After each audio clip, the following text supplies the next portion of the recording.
hukuman sekarang ini. Baik. Pak Nasir, bagaimana kemudian implikasinya jika menurut Pak Magdir sebenarnya penamaannya sama saja tujuannya untuk menghentikan kasusnya? Apakah ada pandangan lain dari Anda, apa implikasi ke depan bagi Tom Lembong dengan abolisinya, terus kemudian Hasto Kristianto dengan amnestinya?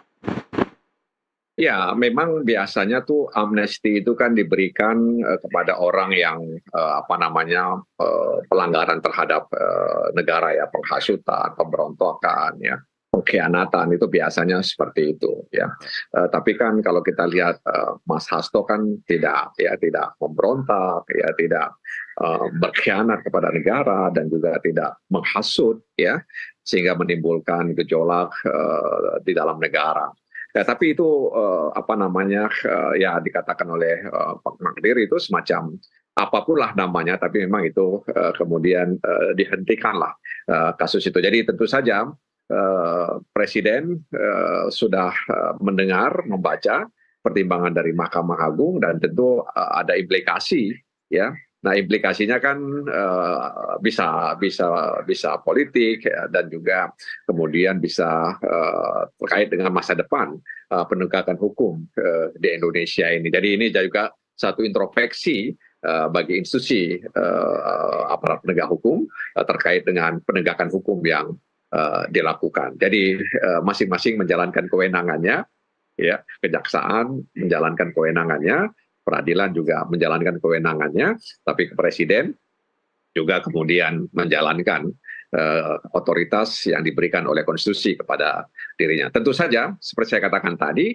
orang bisa berbeda perspektif terkait dengan apa yang dilakukan oleh Presiden sebagai kepala negara. Tapi sudah diputuskan dan sudah mendapatkan pertimbangan dari Mahkamah Agung dan kemudian persetujuan dari DPR.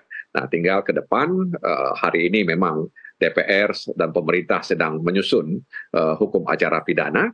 Ya, diharapkan ini juga bisa membantu negara agar kemudian penegakan hukum itu lebih melindungi hak asasi manusia.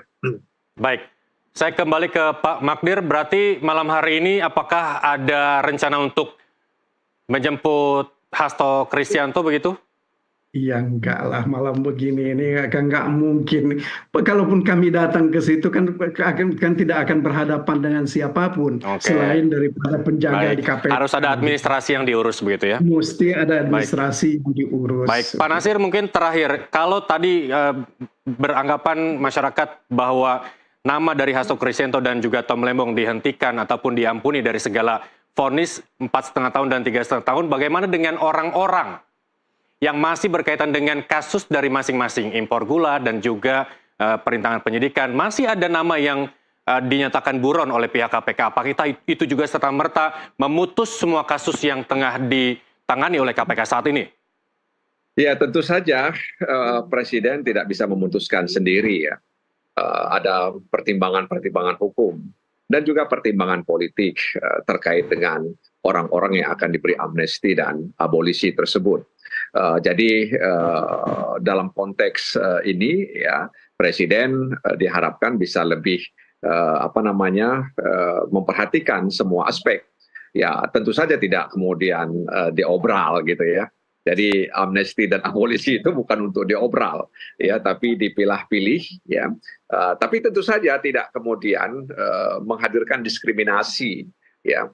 Tetap saja pertimbangan dari Mahkamah Agung itu dikedepankan. Meskipun ada pertimbangan politik di dalamnya, tapi pertimbangan hukum itu di atas pertimbangan politik. Dan mudah-mudahan saja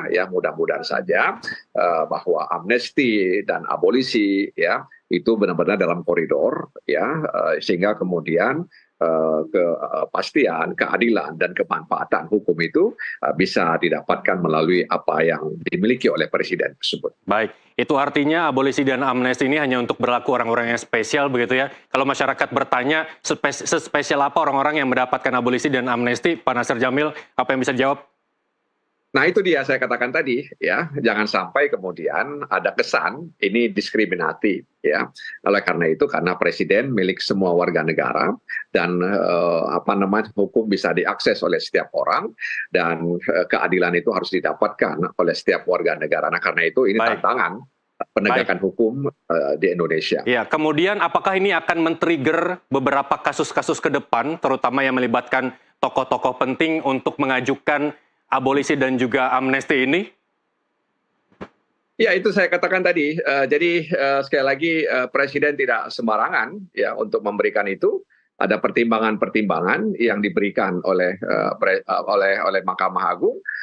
Seperti saya katakan tadi juga ada pertimbangan politik, tapi mungkin persentasenya sangat kecil dibandingkan dengan pertimbangan hukum. Nah, karena itu sekali lagi setiap sekali Presiden memberikan amnesti dan abolisi, maka itu artinya Presiden mengingatkan kita soal penegakan hukum ya yang lebih berkeadilan ya, sehingga kemudian tidak menimbulkan kesimpang siuran, kemudian isu-isu miring, ya politisasi hukum, pemidanan yang dipaksakan dan lain sebagainya. Nah, ini barangkali tantangan bagi Indonesia sebagai negara hukum agar ke depan ya apa yang menjadi asas-asas hukum itu bisa kita tegakkan bersama. Baik, saya kembali ke Pak Magdir. Apakah setelah ini akan ada langkah lain dari Anda untuk klien Anda? Karena tadi di awal Anda mengatakan bahwa memang Hasto dari awal menurut Anda tidak bersalah begitu. Apakah kemudian akan melakukan pembersihan nama baik? Apa yang kemudian akan ditempuh oleh tim kuasa hukum? Ya, saya kira sebenarnya dengan amnesti ini kan pembersihan nama baik itu kan sudah dipulihkan ya. Menurut hemat saya ini juga penting sebenarnya untuk kita pahami bahwa ketika amnesti ini diberikan, itu juga berarti bahwa hak-hak politik yang bisa terganjal karena adanya perkara korupsi menjadi hilang juga di sini gitu loh. Jadi sehingga kami apapun nanti yang akan kita lakukan pasti tidak dalam waktu dekat ini. Kita mesti pikirkan betul secara baik, tapi paling tidak kami ingin menyampaikan penghargaan yang tinggi kepada Presiden yang sudah melakukan menggunakan hak-hak konstitusional beliau di dalam hal penegakan hukum ini. Karena bagaimanapun juga ya penegakan hukum yang kita rasakan ini bukan untuk kepentingan hukum gitu loh. Bukan karena orang melakukan kesalahan yang secara kontekstual itu salah menurut hukum. Apalagi ini kalau terkhusus terhadap Pak Hasto, ini kan ada pasal yang diada-adakan ya.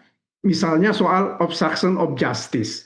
Bagaimana mungkin undang-undang saja mengatakan bahwa obstruction of justice itu baru boleh dianggap ada ketika sudah ada penyidikan.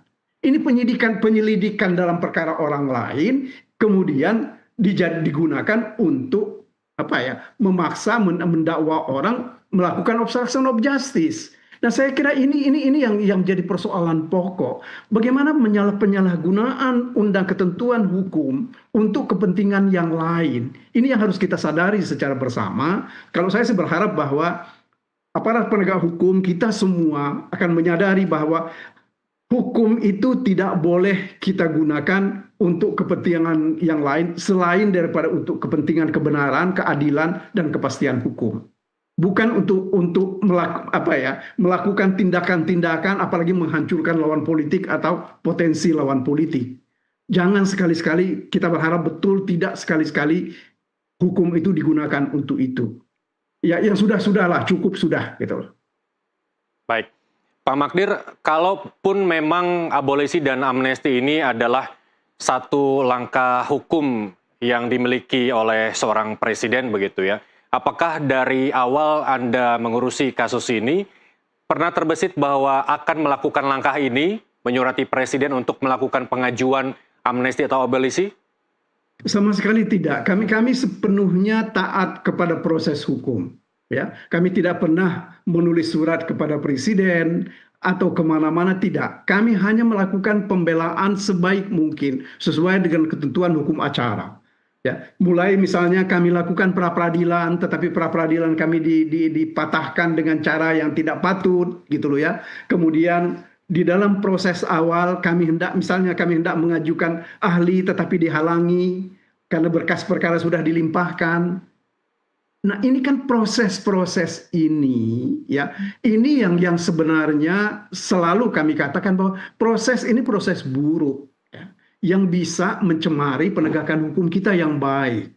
Nah, mudah-mudahan dengan ini, dengan adanya amnesti dan abolisi yang diberikan kepada Pak Tom Lembong dan amnesti kepada Pak Hasto ini, aparat penegak hukum kita semakin memperhatikan hak-hak dari masyarakat sesuai dengan ketentuan undang-undang, terutama dalam hal hukum acara pidana.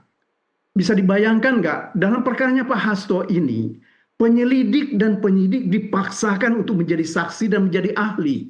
Hukum acara kita tidak mengenal seperti itu. Di dunia ini tidak ada seperti itu. Memang ada yang namanya saksi verbalisan. Saksi verbalisan itu baru dihadirkan kalau ada orang menyangkal pernyataan di dalam BAP. Ini tidak ada seperti itu. Nah, inilah yang kami katakan kesalahan-kesalahan dilakukan secara kasat mata di dalam penegakan hukum, khususnya terhadap perkaranya Pak Hasto ini. Baik, saya mau ke Pak Nasir kembali, Pak Magdir. Sebagai mitra pemerintah dalam bidang hukum, Pak Nasir, bagaimana dengan amatan Anda terhadap dua kasus ini?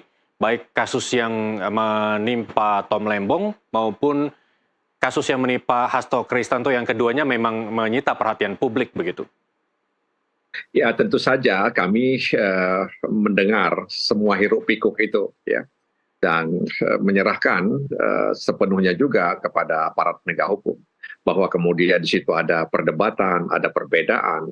Itu sesuatu yang wajar. Ada sebuah keyakinan, ada sebuah keraguan-raguan terkait dengan kasus yang disidangkan itu. Nah, oleh karena itu kan dengan adanya amnesti, dengan adanya abolisi, itu kan menjawab perdebatan tadi, menjawab antara keyakinan, keraguan, ya, menjawab apakah ini sesuatu yang dipaksakan atau tidak. Jadi Presiden sudah memberikan kata putus, ya, dengan amnesti dan abolisi tersebut. Oleh karena itu, seperti yang saya katakan di awal tadi, ini tantangan bagi penegakan hukum di Indonesia ke depan. Jangan sampai kemudian amnesti, abolisi itu menjadi sesuatu yang diobral.